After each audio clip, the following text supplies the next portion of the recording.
सुन गे है बंगाला वाली छौरी तू किया रखन चाह हमारा से दूरी तू मरब कहत कट कनी सट मरब कहत कट कनी सट सुन गे बंगाला वाली छौरी तू किया रखन चाह हमारा से दूरी तू मरब कहत कट कनी सट मरब कहत कट कनी सट डीजे अर्जुन मदना बाजार डीजे अर्जुन मदना बाजार डीजे अर्जुन मदना बाजार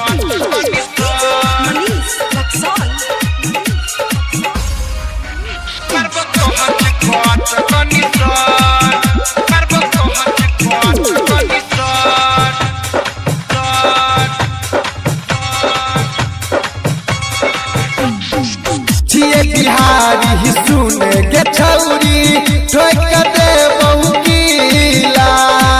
लग तो चोट तोरा भितरिया भजबे तू ढीला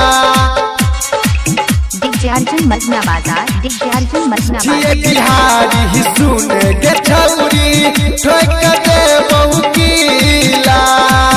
लग तो चोट तोरा भितरिया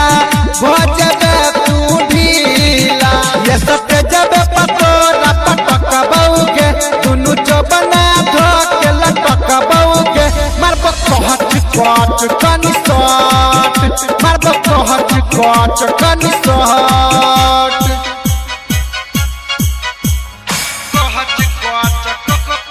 डीजे अर्जुन मदना बाजार डीजे अर्जुन मदना बाजार डीजे अर्जुन मदना बाजार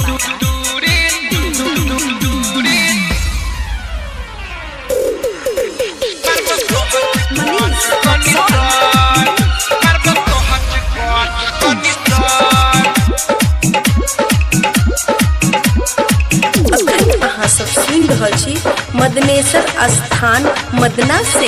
दुल्हन म्यूजिक की शानदार प्रस्तुति भेल जाई चहु गरम छौरी किया तोहर पारा गे राइटर ओह बेद आलल गुड लाइन में चौखारा गे हे गई भेल जाई चहु गरम छौरी किया तोहर पारा गे राइटर ओ बेद आलल गुड लाइन में चौखारा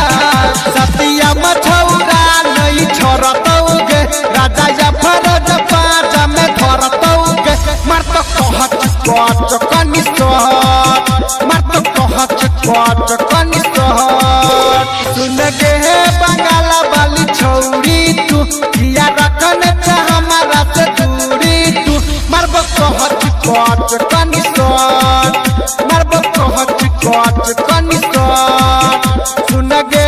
बंगाला वाली छौरी तू किया रखन चाह हमारा से दूरी तू मरब कहत कट कनी सट